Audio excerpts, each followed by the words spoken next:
today for this episode of my wedding planning vlog, which is all about marquee weddings and at-home weddings. Yeah. Do you want to tell us a bit about yourself and what led you to becoming a wedding celebrant?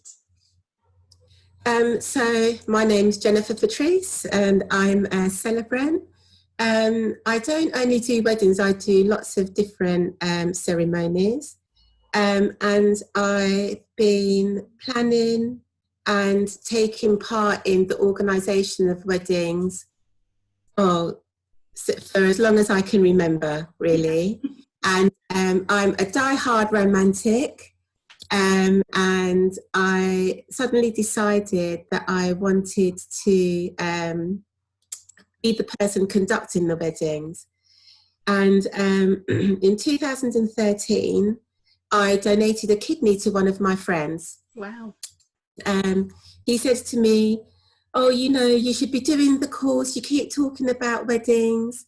But he was talking about doing a wedding planner course. And I said, "No, I don't think I want to do that anymore." But anyway, cut a long story short, I had 6 months off. And then in 2017, I had another operation. And then I thought, I am not spending another 6 months at home doing nothing. Yeah. So I decided to do the Civil Ceremonies Limited Celebrant course. So I did an online course for 6 months, and that was all of the history of weddings, the history of marriage. All of that is very, very in depth.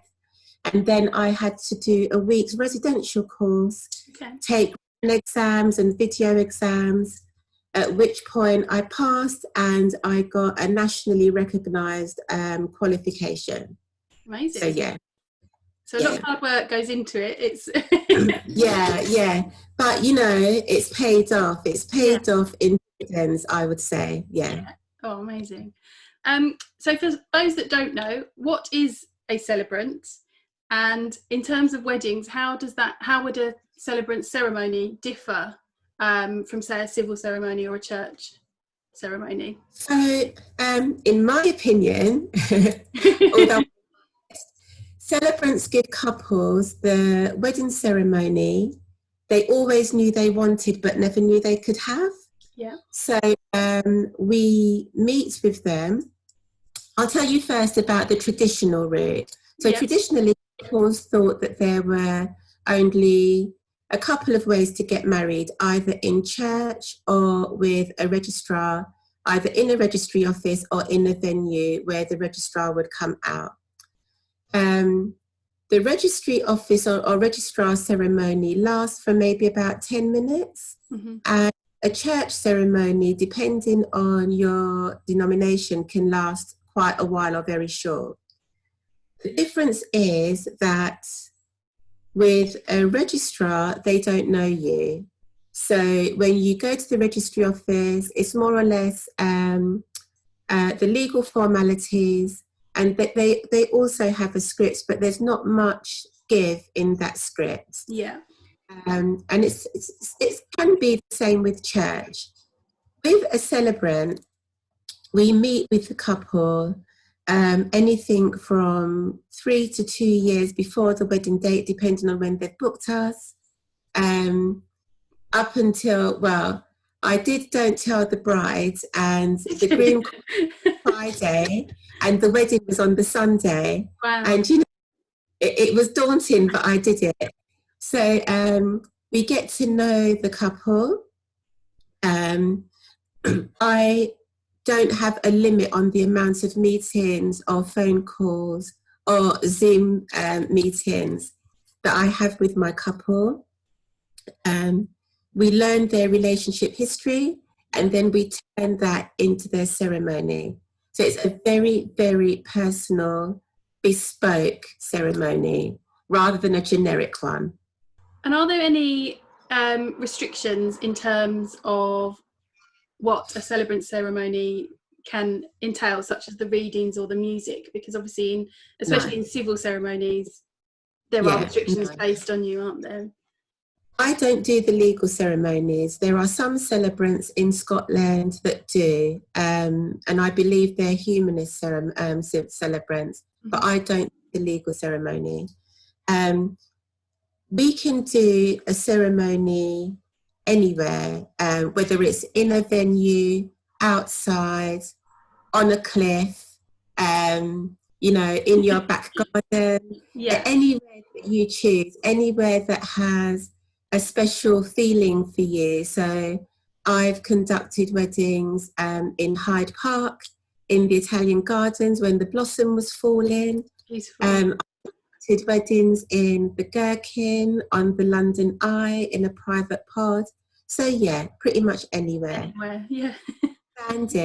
And registrars can only conduct weddings in licensed venues, and it has to be either in a room, or if it's outside, under a permanent structure that has 3 sides and a roof. So yeah, but we can do it in the blazing sunshine. It's great. Yeah, amazing. Yeah, that sounds brilliant. Yeah. So you mentioned humanist celebrants there. Do different celebrants offer different services? So a humanist celebrant doesn't include religion, whereas independent celebrant, which is what I am, can include religion or not, whatever the couple wants. Okay. Registrars cannot include religion. So we pretty much do everything except for the legal formality. Okay. Yeah. What would be your top tips for a couple who are just starting their search for a celebrant to conduct their ceremony? So my tip would be discuss your vision for your ceremony, for your wedding day, so that you are both on the same page. Women, for the most part, have thought about their weddings since they were little girls. Yeah. And when men meet the person of their dreams, whoever that is, they suddenly begin thinking about it. So it's a good idea as a couple to discuss what your vision is. I quite like the idea of jotting down separately on some paper what each other thinks that they would like, and then coming together and seeing the commonalities and then discuss further if there's something that you don't like about the other person or whatever. But yeah, I think that's my top tip. Yeah. The second thing is discuss your budget. Ensure that you are both on the same page with the budget. Once you've done that, look for your venue. Sort of discuss what kind of date you want, and then go to your venue, see if that date's available. Once you've got your date, then go to the registry office and give your intention of notice to marry. So once you've done that, you have a year from that date to do your legal wedding or your legal formalities, but that date must be 29 days before the date that you have chosen to get married legally. I think that given the lockdown, that the registry office may have tweaked that a bit. So it's better to check with your local registry office. Yeah. Yeah. Okay. Thank you. And how does your process work when you take on a new couple? What are the kind of stages that they would go through with you leading up to the ceremony?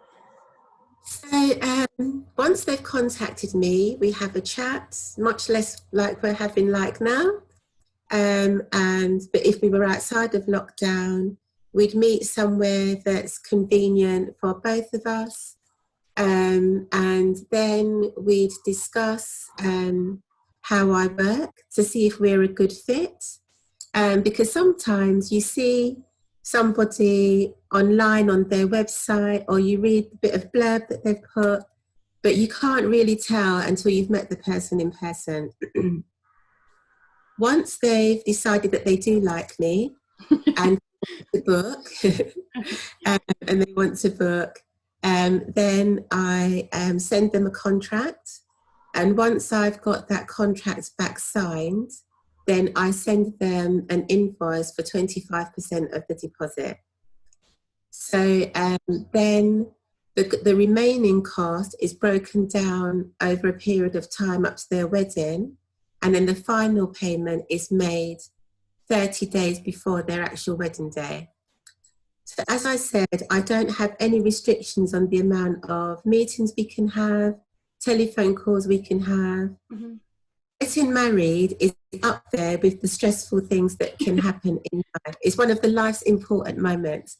And so I do my best to alleviate any kind of stress that the couple may have.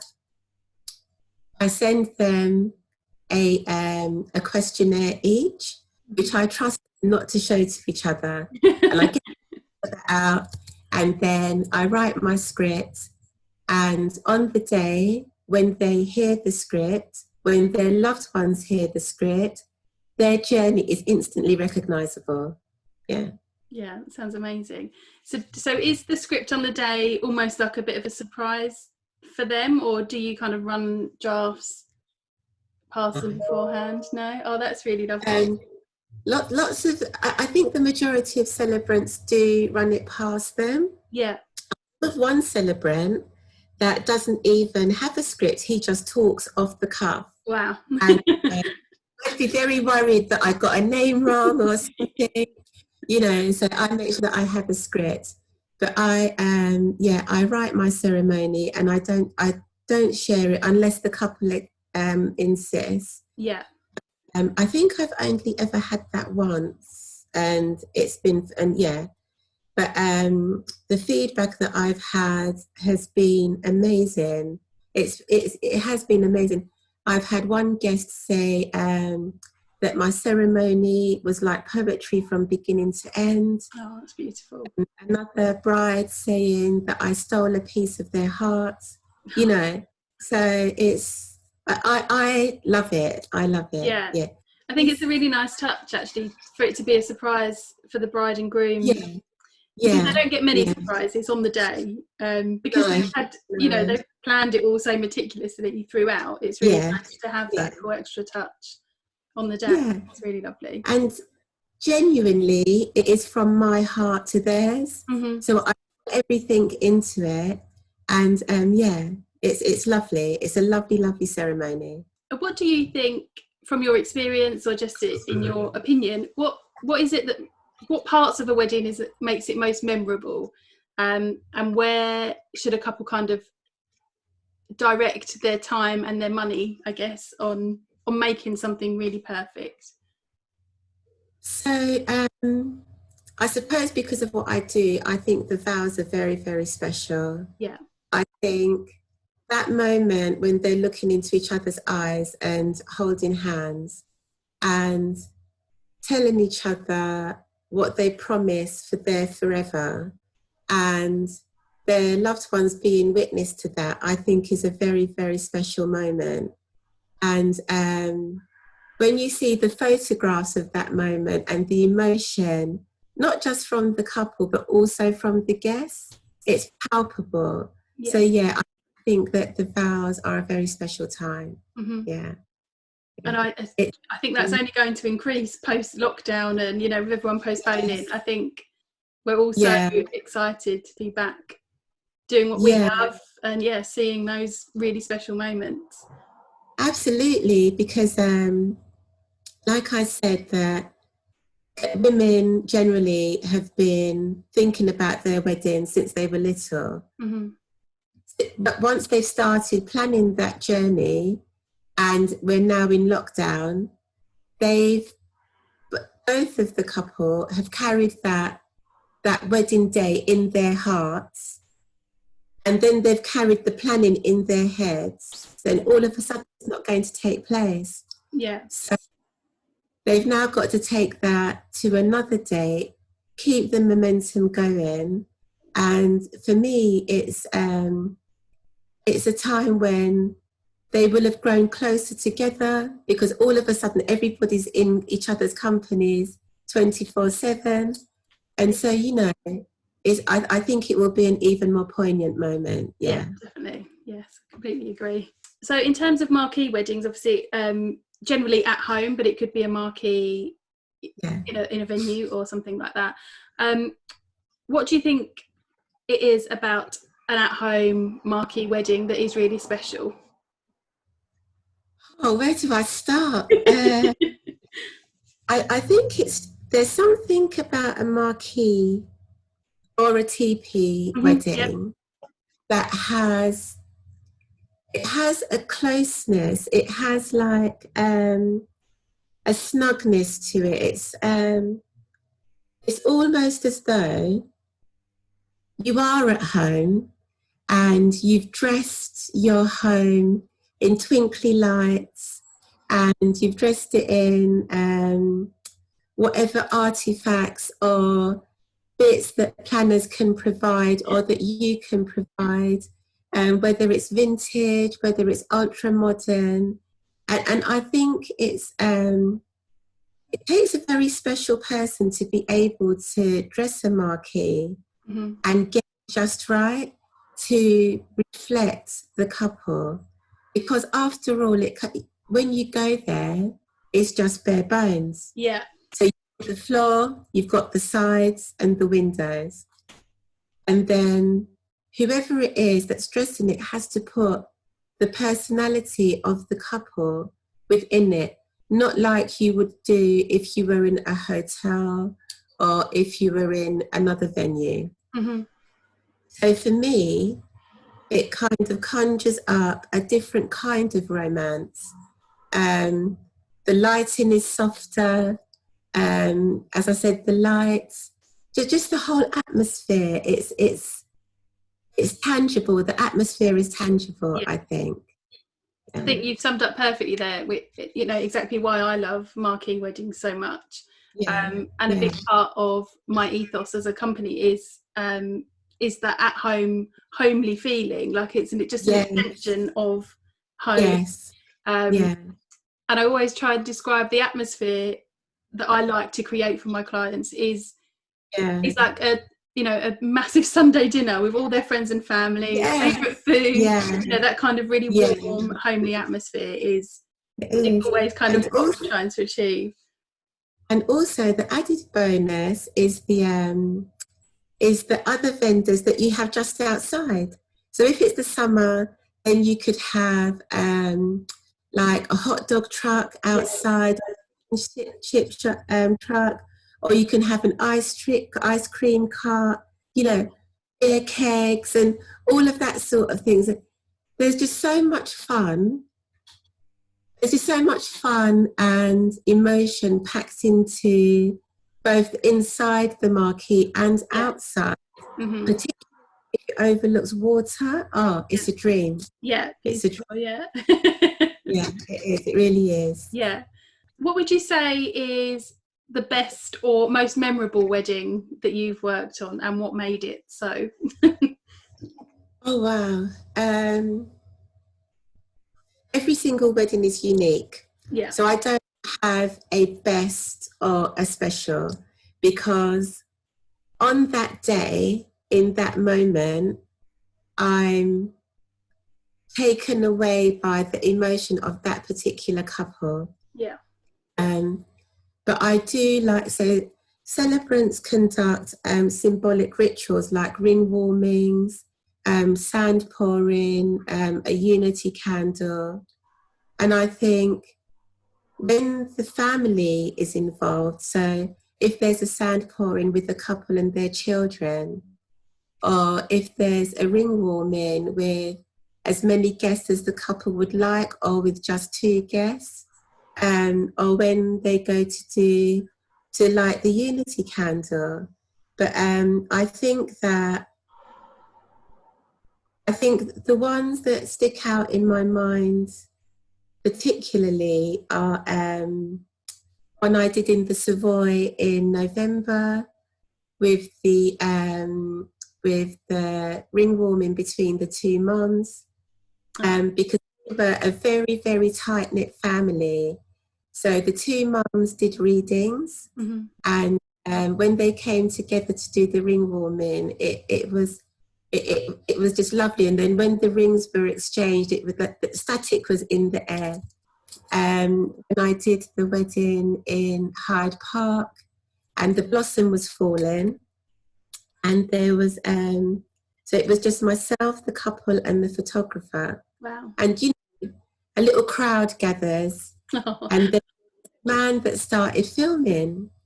And then when the ceremony was over, he came running over. His name was George. And he came running over, and he had got married at that very spot on the same date. Wow. Just things like that. The wedding that I did a wedding in the Gherkin and on the London Eye. The couple at the Gherkin had come from Australia, and the couple in the London Eye were emigrating to the Philippines. Mm-hmm. Both of those ceremonies I booked while I was travelling the Caribbean. Oh, wow. So I was doing phone calls at all different times of the night. Imagine, yes. Battling bad telephone connections. And the one on the London Eye, I planned within a week. And the other one, they came over and their ceremony was gorgeous. So yeah, I've had some very special moments. Yeah.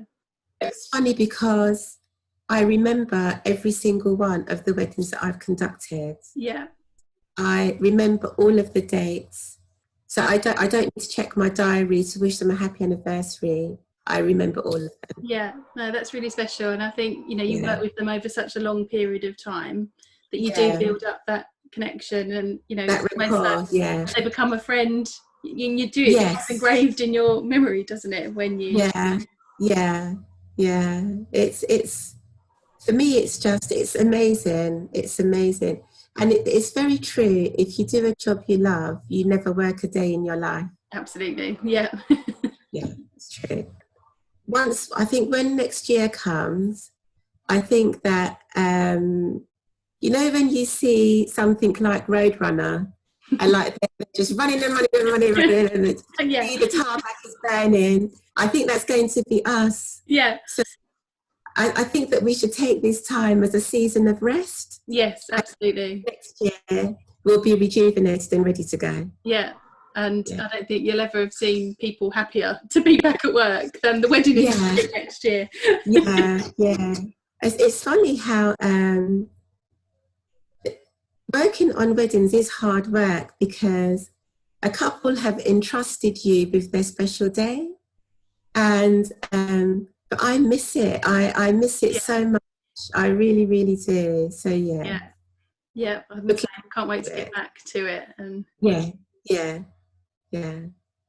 Oh, well, that's all the questions that I had. So thank you so much for taking the time to chat to me today. It's really insightful, and it's great to know more about celebrants and how the ceremonies work. And I think it aligns perfectly with Marquee weddings and that kind of at-home feel. And the flexibility and personal side of it is, I'm completely on board with that. I think it's amazing. And there's no problem about getting in at a certain time, getting out by a certain time. So it's like, I've been very fortunate in that all of the weddings I've conducted, the couple have invited me to stay. Oh, amazing. I never ever book more than one wedding on a day. I always get to the venue, wherever it is, 2 hours before the start of the wedding. And I've got to say that when it's a Marquee wedding, there's a good end to the day. Yes. Very good. Yeah, no, it's brilliant, isn't it?